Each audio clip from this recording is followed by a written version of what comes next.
ces travaux ont été faits au sein du laboratoire interdisciplinaire des nanoparticules aérosolisées à Saint-Étienne, auquel est associé donc, le Centre d'ingénierie santé de l'École des mines de Saint-Étienne, représenté ce jour donc, par Jérémy Pourchet.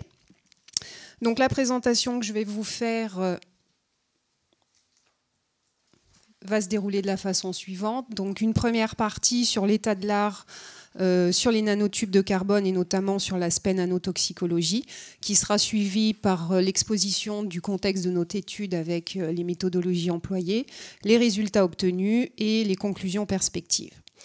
Donc très brièvement, donc, concernant les nanotubes de carbone, il s'agit donc de la troisième variété allotropique du carbone qui a été décrite avec une appartenance donc, à la famille des fullerènes. Ces nanotubes de carbone ont une morphologie qui s'apparente assez aux fibres d'amiante et se présentent donc sous forme de fibres cylindriques organisées donc par des feuillets de graphène autour d'un axe avec une structure hexagonale.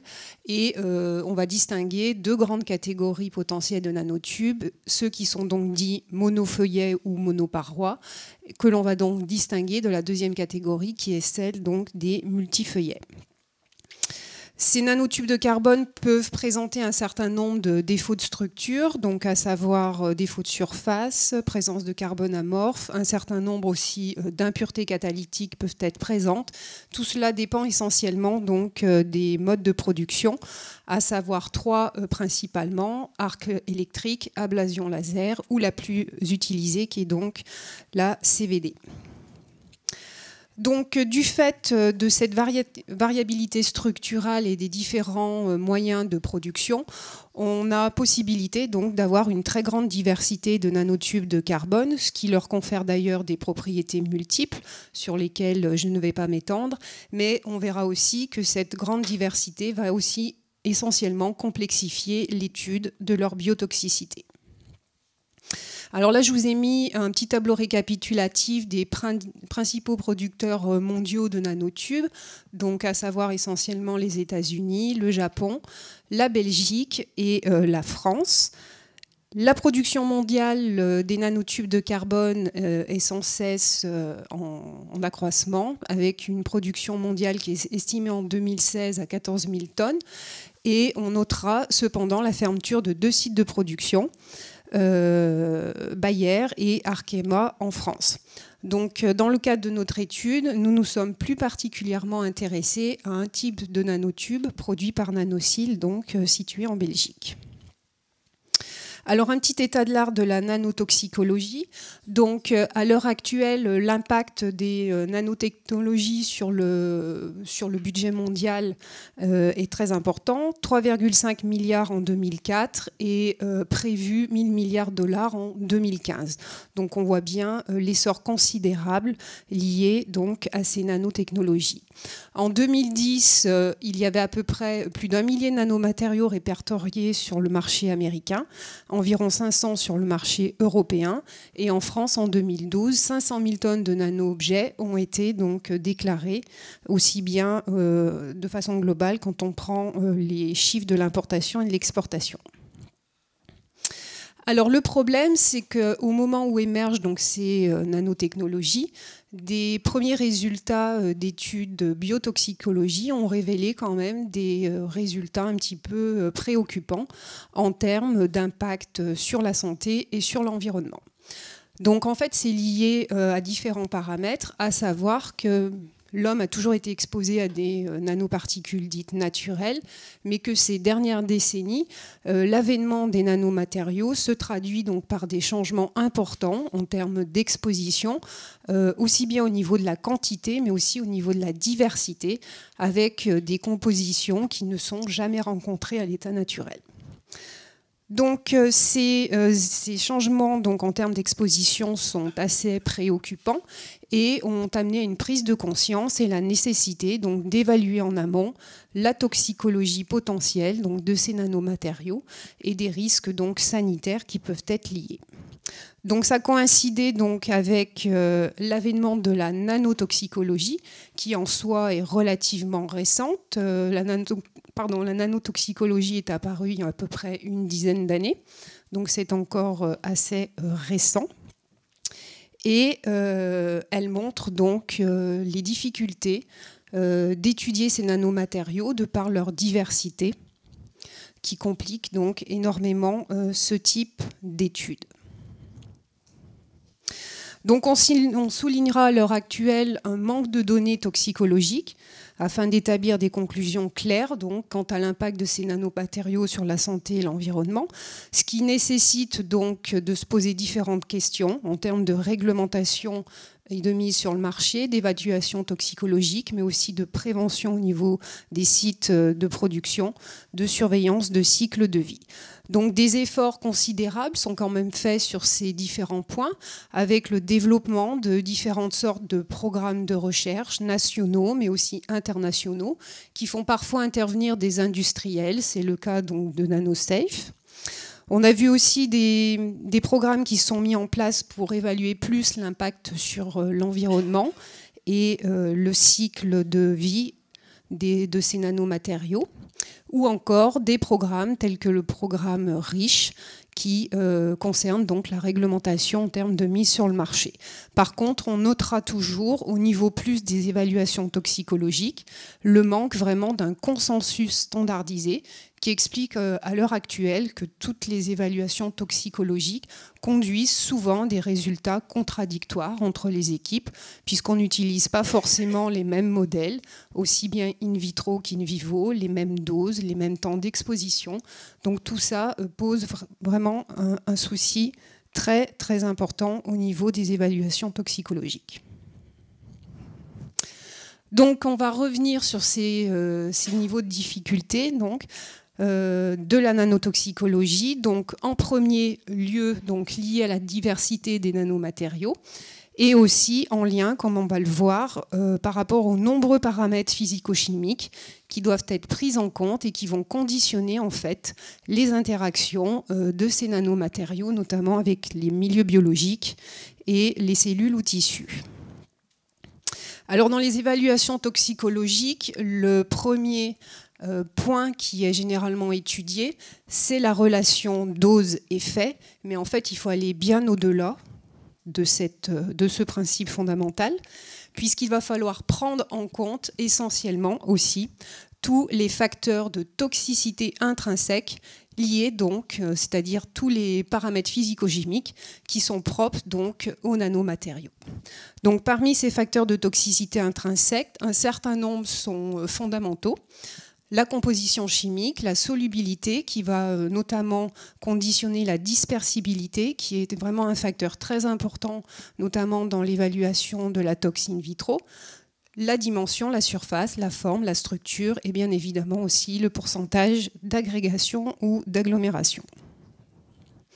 Au final, le risque biologique correspond donc au produit de la toxicité intrinsèque multiplié donc aussi par le degré d'exposition.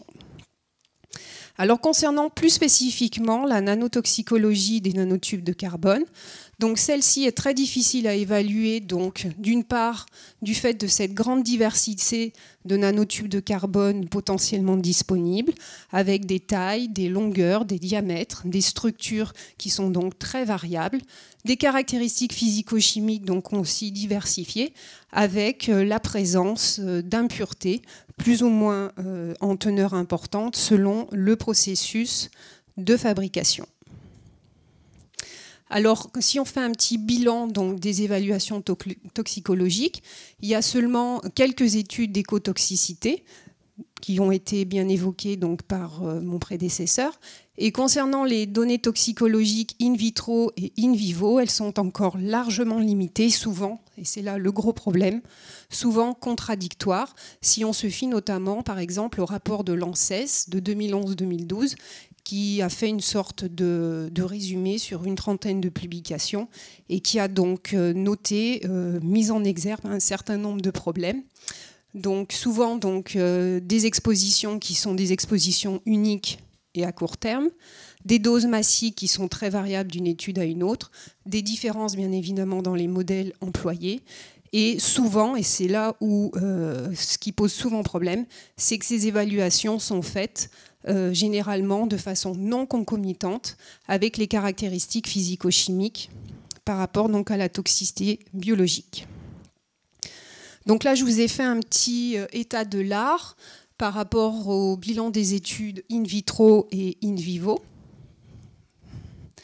Alors concernant les études in vitro, il y a différents types de modèles cellulaires potentiels et ces différentes études en arrivent à la conclusion de la mise en évidence du caractère insoluble des nanotubes de carbone en milieu biologique, leur capacité à pénétrer à l'intérieur des cellules, donc c'est ce qu'on appelle l'uptake ou l'internalisation, qui passe généralement par un mécanisme de phagocytose ou d'endocytose. Cela dépend de la taille et de la longueur des nanotubes. Leur capacité à induire potentiellement une cytotoxicité, de l'apoptose et de la génotoxicité, et aussi à induire un stress oxydant, qui est donc souvent en lien avec la teneur en impuretés métalliques, et notamment les impuretés de fer. On reviendra sur ce point important par la suite. Les études aussi montrent la capacité à générer la production de cytokines inflammatoires, notamment traduites à travers l'expression du TNF-alpha. Pour ce qui est des études in vivo, donc celles-ci sont souvent réalisées par instillation intratrachéale sur petit animal. Donc ces études ont montré que les nanotubes, aussi bien mono que multifeuillets, sont capables d'atteindre les alvéoles pulmonaires, franchir la barrière alvéolo-capillaire et potentiellement donc atteindre le tissu subpleural avec un phénomène de biopersistance qui peut, à long terme, induire un effet carcinogène. Très peu de données, par contre, sur le phénomène de biodistribution.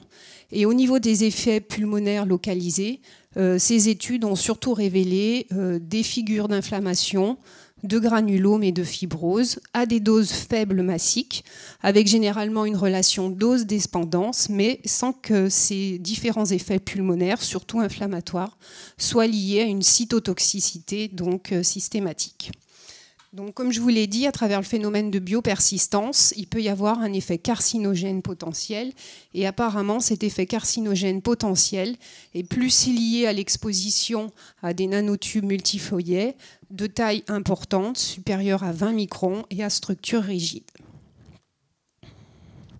Alors, dans le contexte de notre étude, notre objectif principal a été de déterminer la toxicité biologique d'un modèle particulier très peu étudié de nanotubes de carbone, qui est donc un modèle NanoSil 7000. Et dans un deuxième temps, dans une approche Safer by Design, nous avions deux autres objectifs, celui d'évaluer l'impact biologique d'une part d'une fonctionnalisation acide et d'autre part d'une purification après traitement thermique. Donc ceci pour bien mettre en exergue l'impact de certains paramètres physico-chimiques, qui sont ici donc des impacts de chimie de surface sur les effets biologiques. Donc très brièvement, j'ai fait un petit état de l'art de l'effet d'une fonctionnalisation acide sur les nanotubes. Donc les résultats des études sont apparus très mitigés, voire contradictoires, toujours pour les mêmes problèmes évoqués, différence entre les modèles cellulaires, les nanotubes employés, les durées d'exposition, les doses, etc. Mais ces différentes études s'attachent quand même à montrer une certaine cytotoxicité associée le plus souvent avec des phénomènes inflammatoires. Pour ce qui est de l'effet de la purification par traitement thermique, donc là aussi un certain nombre de publications aux résultats souvent aussi mitigés, un petit peu donc sur le même constat que pour l'effet de la fonctionnalisation acide. On a très peu d'études, je vais dire très complètes, qui sont attachées à étudier plusieurs paramètres biologiques. L'étude la plus complète est sans doute celle de Zhang de 2011, qui a montré que les nanotubes de carbone après purification par traitement thermique semblent se caractériser par une diminution de la cytotoxicité, du stress oxydant et de l'internalisation. Alors pour en revenir à notre design expérimental, donc nous avons travaillé donc de façon comparative sur 3 types de nanotubes au final. Donc notre nanotube de départ, qui est donc le modèle NanoSil, avec des nanotubes d'un diamètre moyen de 10 nanos, longueur moyenne 1,5 micron. Ce sont des nanotubes qui se caractérisent par une richesse en impuretés catalytiques, surtout de fer et d'aluminium. Donc ces nanotubes ont subi deux types de traitements de surface, soit une fonctionnalisation acide pour donner donc des nanotubes fonctionnalisés qui se caractérisent donc par des groupements acides de surface, très peu d'impuretés et la présence de défauts de structure liés au processus même de la fonctionnalisation. Un deuxième traitement de surface qui est donc la purification par traitement thermique dans un four sous argon à une température supérieure à 2100 degrés pendant 1 heure. Ce qui aboutit donc à l'obtention des nanotubes dits recuits, qui sont donc purifiés, qui présentent à la fois très peu d'impuretés et de défauts structuraux, et qui ne possèdent donc pas de groupement acide. Alors l'étude de la biotoxicologie a été donc réalisée sur une plateforme de nanotoxicologie développée au sein donc de notre équipe. Donc cette plateforme s'est structurée sur différents indicateurs biologiques qui sont ceux qui sont recommandés dans les programmes de nanotox. Donc nous avons choisi de travailler sur un modèle cellulaire in vitro référent, qui est la lignée de macrophages RAW, et nous réalisons donc des contacts entre les particules et les cellules pour des temps déterminés, courts, donc de 90 minutes ou plus longs de 24 heures, pour des doses massiques qui varient entre 15 et 120 microgrammes par millilitre de milieu de culture. Ensuite, nous appliquons différents tests biologiques. Nous évaluons la cytotoxicité à travers le relargage de la lactate déshydrogénase qui rend compte donc de l'état d'altération des membranes, la réponse inflammatoire à travers la sécrétion du TNF-alpha, le stress oxydant avec une évaluation de la production d'espèces oxygénées réactives et potentiellement de génotoxicité avec le test des COMED qui vous a été évoqué précédemment. Alors les résultats obtenus en termes de caractérisation physico-chimique de ces trois types de nanotubes de carbone ont confirmé la diminution des défauts structuraux pour les nanotubes recuits, selon donc le rapport du désordre structurel qui, comme on le voit ici, est bien diminué, et une très forte diminution de la teneur en impuretés, aussi bien pour les nanotubes fonctionnalisés que pour les nanotubes recuits par rapport donc aux nanotubes bruts initiaux. Alors en termes de résultats de cytotoxicité pour l'aspect morphologique, obtenus donc après les interactions cellules-particules en culture et après donc obtention d'étalement et de coloration. Donc on a vu qu'il y a, quel que soit le type de nanotube, des interactions avec les cellules, la présence de cellules activées, donc stimulées, avec des phénomènes d'internalisation qui se font essentiellement par phagocytose, la présence aussi de cellules mortes, mais par contre un profil d'interaction cellulaire différent entre les trois types de nanotubes. Pour les nanotubes fonctionnalisés qui sont beaucoup mieux dispersés dans le milieu de culture, on a observé généralement plus de figures d'internalisation sous forme de phagocytose essentiellement. Par contre, pour les nanotubes qui sont recuits, beaucoup moins dispersibles, qui forment plutôt des agglomérats, on voit cette densité qui est plus importante sous forme d'agglomérats. On a apparemment des contacts cellulaires plus différents qui sont plutôt du type phagocytose frustrée. Alors les résultats en termes de cytotoxicité sur le relargage de la LDH sont les suivants.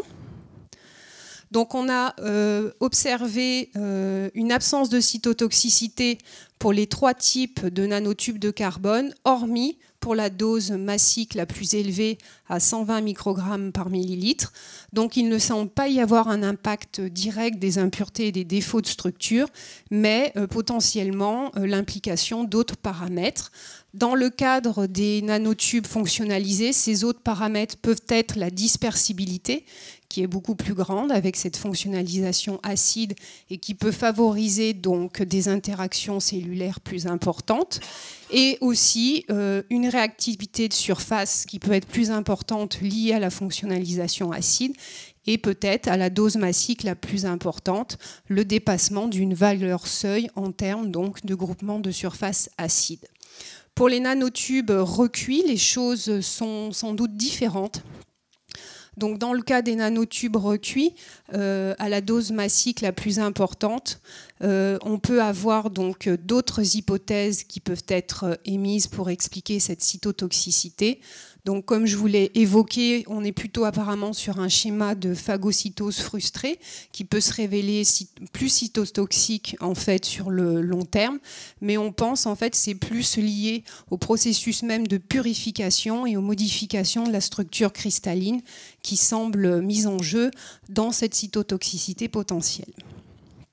Pour ce qui est de la réponse inflammatoire, à travers la production du TNF-alpha, donc on a observé un effet dose-dépendance pour les 3 types de nanotubes. Donc on voit bien cette relation dose-dépendance. Et par contre, et là c'est un point vraiment important, l'augmentation de la production de TNF, aussi bien pour la fonctionnalisation acide que pour le traitement thermique. Donc là, ça pose plusieurs questions, puisque finalement on s'attendait plutôt à une diminution. Dans le cadre des nanotubes fonctionnalisés, on peut de nouveau évoquer les mêmes paramètres que pour la cytotoxicité, à savoir la meilleure dispersibilité et une plus forte réactivité de surface. Pour ce qui est, on peut aussi évoquer la présence de défauts de structure liés au processus même de fonctionnalisation acide. En ce qui concerne les nanotubes recuits, d'autres hypothèses sont à émettre. Si on se réfère à des à des données récentes de la littérature, il semble en effet que les défauts de structure, la diminution des défauts de structure peut entraîner une réduction des sites d'absorption potentielle à l'eau et aux biomolécules qui sont présentes dans les milieux de culture, selon un concept qu'on appelle le concept Corona. Et dans ces cas-là, donc, il y a une modification de l'équilibre dynamique qui peut conduire à une modulation des interactions cellulaires.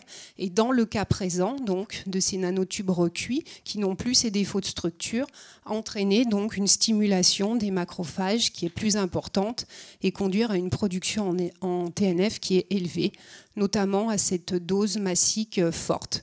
Dans le cas de ces nanotubes recuits, on peut aussi évoquer donc, le degré plus élevé de cristallinité si on se réfère à des études comparatives sur la silice cristalline par rapport à la silice amorphe. Et enfin, donc, comme je vous l'ai évoqué au niveau des cultures, sans doute la stimulation d'un mécanisme plus de phagocytose frustrée qui est connu effectivement pour favoriser l'augmentation du stress oxydant et de la réponse inflammatoire. On en arrive justement au stress oxydant, donc qui est souvent en lien avec la teneur des impuretés catalytiques, notamment des impuretés de fer, qui sont connues pour générer des radicaux libres selon la réaction de Fenton. Donc dans le cas de notre étude, on a observé un effet dose-dépendance pour les trois types de nanotubes de carbone, sans qu'il y ait de changement significatif après fonctionnalisation ou après purification. Donc là aussi, il semble que d'autres paramètres interviennent pour expliquer donc, cette production de stress oxydant, mis à part donc, les impuretés métalliques. Donc pour les nanotubes fonctionnalisés, c'est toujours les mêmes hypothèses à émettre, la meilleure dispersibilité et réactivité. Pour les nanotubes recuits, d'autres hypothèses sont potentiellement envisageables, là aussi en fonction de travaux récents, qui montrent qu'au niveau donc, des défauts de structure, en fait, les défauts de structure pourraient se comporter comme des sites d'absorption privilégiés pour les radicaux libres et donc au final avoir une capacité à les piéger, ce qui conduit à une activité dite scavenger. Donc dans les nanotubes recuits qui n'ont plus ces défauts de structure, cette activité scavenger au final serait donc entre guillemets inhibée. Et donc l'impact de la purification serait donc contrebalancé par cette diminution de l'activité scavenger. Et puis comme je vous l'ai évoqué précédemment, dans le cas de la mise en place d'une phagocytose frustrée, on stimule beaucoup plus le stress oxydant ainsi que la réponse inflammatoire.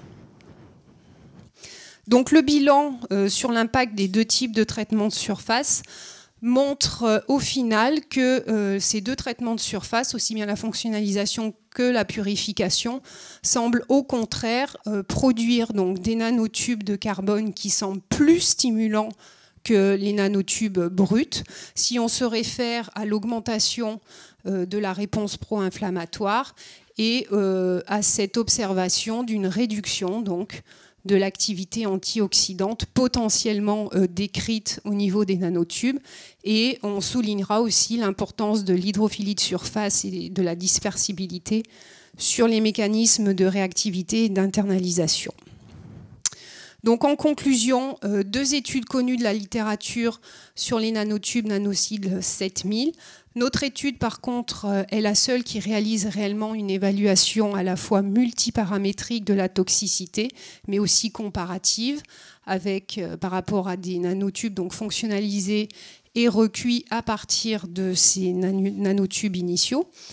Notre étude montre qu'au final, il ne semble pas y avoir un intérêt particulier dans un contexte de safer by design à fonctionnaliser ou à faire donc une purification de surface pour essayer de diminuer la toxicité potentiellement de ces nanotubes bruts.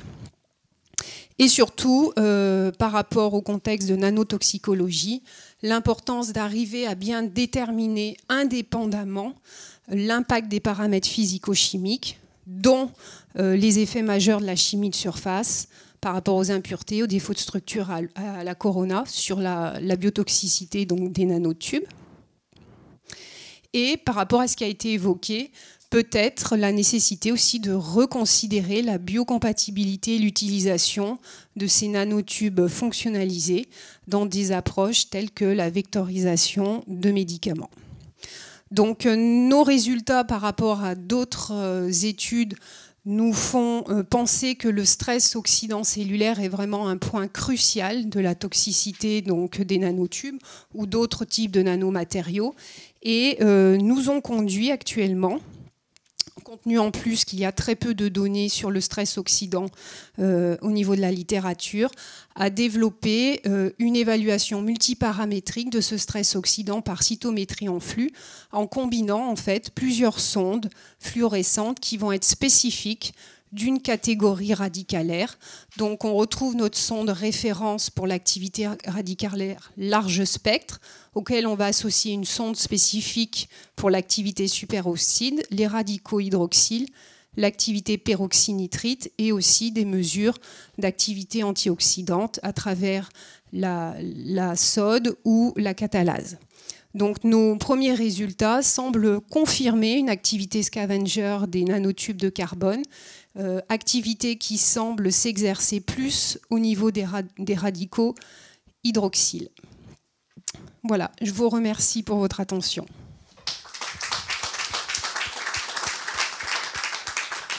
Merci Delphine. Y a-t-il des questions dans la salle ? Oui, bonjour, Philippe Girard de Total. Merci pour votre présentation. Ce qui n'en ressort pas, c'est qu'est-ce qui est positif, qu'est-ce qui est négatif. Vous semblez dire qu'il peut y avoir effectivement des générations d'inflammation, mais vous avez cité une taille de 20 microns, donc qui n'est pas la taille nano. Vous, à la fin de votre exposé, vous dites qu'il y a un stress oxydant. Vous concluez pas sur les nano, les NTC, les nanotubes de carbone. Vous dites pour toute autre nanoparticule. Alors vous avez affirmé avant que c'était sous forme micrométrique. Donc qu'est-ce qui est positif, qu'est-ce qui est négatif, qu'est-ce qui est dangereux ? Je peux peut-être juste compléter, oui. Donc c'est la longueur qui est micrométrique. Hein. Donc le nanotube est un nanomatériau. Vous avez parlé d'AMA. Nous, on n'est pas sur du 20 microns. Là, c'est ce que j'ai présenté dans le cadre du bilan dans l'état de l'art. Nous, on est sur des particules qui ne sont pas du tout sur du 20 microns, même si elles sont potentiellement agglomérées. mais que le diamètre du nanotube soit de quelques nanomètres. Le diamètre est de 10 normal. nanos, la longueur de base, c'est à peu près 100 nanos, et c'est effectivement que s'il y a une organisation sur forme de fibre qu'on va augmenter la taille, mais on n'atteint jamais, dans le cas de cette étude, la taille de 20 micros. Vous pouvez le voir à travers notamment là, les images de morphologie. Le macrophage, c'est une cellule qui fait 20 microns à peu près. Et vous voyez que même si on est sur des formes relativement agglomérées, on est très en dessous de 20 microns.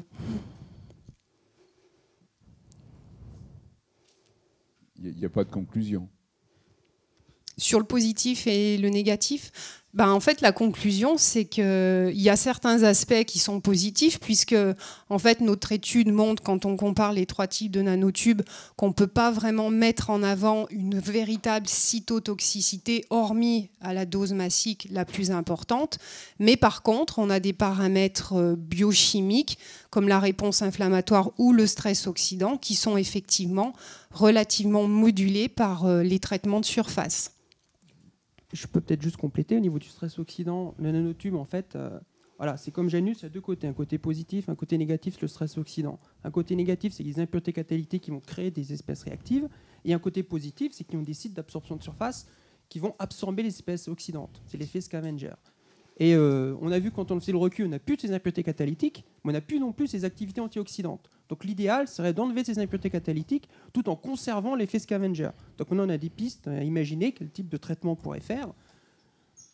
Et c'est l'objectif un petit peu de Safer by Design, ayant la compréhension des phénomènes, quels paramètres physico-chimiques jouent sur quoi, pour avoir le nanotube entre guillemets idéal qui conserve l'ensemble. Mais clairement, quand on essaye de modifier un aspect, on a un effet, j'allais dire, domino sur d'autres paramètres. C'est tout là la difficulté, en fait. Oui, un dernier commentaire, je passe le micro à d'autres personnes. C'est parce que l'industriel va bien sûr se poser ces questions-là, elle va faire appel aux spécialistes, mais dans l'utilisation des nanotubes de carbone, ça sera... Le nanotube de carbone ne va pas être laissé comme ça tout seul dans la nature. Il va être assimilé à une matrice, il va être lié à quelque chose en renfort. Et donc, est-ce que ces questions-là se posent vraiment du point de vue industriel ou elles se posent dans des conditions de recyclage ou dans des conditions d'utilisation particulière de laboratoire? J'avoue que... elle se pose à l'heure actuelle par rapport au dernier développement des nanotubes en termes de vectorisation de médicaments avec ces approches qui évoluent plus sur le volet nanomédecine. D'accord, c'est le volet nanomédecine dans ce cas-là. D'accord, très bien. Oui. Oui, ma question porte sur les densités. On a vu qu'à des concentrations de l'ordre de 30 mg par millilitre, en gros, il ne se passe pas grand-chose. Je voulais savoir, c'est dans la vraie vie et dans les... Non, ce n'est pas 30 mg, c'est de 15 à 120 microgrammes. Pardon, on parlait de 30 mg par litre. Vous parlez de 30 microgrammes par millilitre. Donc oui. Ça fait bien 30 mg par litre, hein, je ne me trompe pas là-dessus. Est-ce que c'est le même type de concentration que celle qu'on a vue dans l'exposé précédent? C'est-à-dire, en gros, quand on est en dessous de doses dont elles nous ont été qualifiées comme assez massives, il ne se passe pas grand-chose. Et donc, je fais le lien avec ce qui vient d'être dit par le monsieur de chez Total. Est-ce qu'on a un vrai sujet ou est-ce qu'on n'a pas un vrai sujet? Je mets de côté la nanomédecine. Est-ce que sur les utilisations actuelles, ce qui serait raboté par un phénomène quelconque et qui donnerait lieu à une concentration de nanotubes lâchés dans la nature, si j'ose dire, dans l'organisme, est-ce qu'on va être très, très en dessous de ces 30 mg par litre ou est-ce qu'on risque d'atteindre ce niveau-là? J'ai eu le sentiment qu'on était à des doses qui étaient infiniment plus faibles que ça. Je me trompe ou pas? Non. Je peux peut-être aussi un petit peu compléter. Donc oui, ce sont des doses qui sont très importantes et c'est un peu aussi les limites d'un modèle in vitro qui est quand même loin aussi. Enfin, après, comparer du modèle in vitro, en dire quelque chose in vivo, c'est très compliqué chez le petit animal et chez l'homme, c'est encore un pas qui est nettement plus important. Donc ces études-là sont vraiment l'objectif beaucoup plus mécanistique. On fait varier des paramètres, on voit la variation, un système constant. Et c'est vrai que les temps de contact, et comme ce qui a été dit, l'idée c'est plutôt de faire des faibles doses, ma vue chronique, plutôt que faire des fortes doses aiguës. Donc là, l'idée c'est pas de faire de la tox réglementaire pour après déduire ce qu'il faut, mais plutôt réfléchir sur un certain nombre de paramètres physicochimiques qui pourraient être pertinents. Mais je vais pas monopoliser la parole. Juste un petit commentaire, en fait, ce qu'on ne regarde pas là-dedans, c'est les effets long terme. Donc on a évalué un peu les effets de génotoxicité, mais c'est vrai qu'une exposition à une dose très faible, mais sur une durée importante, avec accumulation, peut conduire à des effets, même si ces expériences vont rien montrer. Voilà. Mais c'est tout le problème, c'est ce que je disais dans l'état de l'art, c'est que finalement, encore à l'heure actuelle, on a très peu d'études qui se font sur du long terme, sur ces modèles in vitro, parce qu'on est soumis aussi à des contraintes de culture cellulaire, de renouvellement de milieu. Donc, pour toujours rester dans les mêmes conditions d'interaction cellule-particule, c'est pas évident, sachant que, par exemple, sur le modèle de macrophage, c'est des cultures qu'on doit renouveler au maximum tous les 3 jours. Donc, c'est vrai qu'on se trouve sur des modèles, du coup, un peu restrictifs. Ça, c'est effectivement assez problématique.